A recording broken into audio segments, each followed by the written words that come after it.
सुखी परिवार की कहानी। यह कहानी दो परिवारों की है।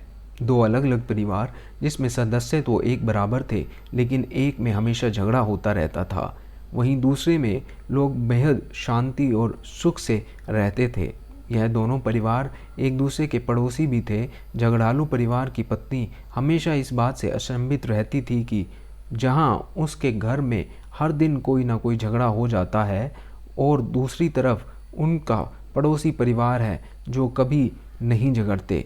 एक दिन उसने अपने पति को पड़ोसियों पर नज़र रखने के लिए कहा और यह पता करने के लिए कहा कि ज़रा देखो तो इनके इतने शांत और मिलजुल कर रहने का राज क्या है। पत्नी के कहे अनुसार पति अपने पड़ोसियों के घर के पीछे छुप गया और खिड़की से उन पर नज़र रखने लगा। खिड़की से झांक कर देखा, शांत परिवार की पत्नी फर्श पर पोछा मार रही थी। तभी अचानक किचन से कोई आवाज़ सुनाई दी तो वह अपना काम छोड़कर किचन में चली गई। उसी दौरान उसका पति उसी जगह पर आया जहां वो पोछा मार रही थी और बाल्टी से पैर टकराने से गिर गया। पत्नी को जब यह पता लगा तो उसने तुरंत अपने पति से माफ़ी मांगी और कहा कि मुझे माफ़ कर दीजिए, मेरी गलती है जो मैंने तुरंत फर्श पर से बाल्टी नहीं हटाई।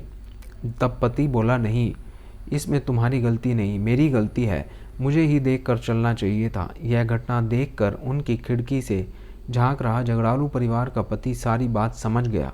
वह अपने घर लौट आया। जब उसकी पत्नी ने पूछा कि तुम्हें पता चल गया क्या राज है, तब वह बोला, हाँ पता चला।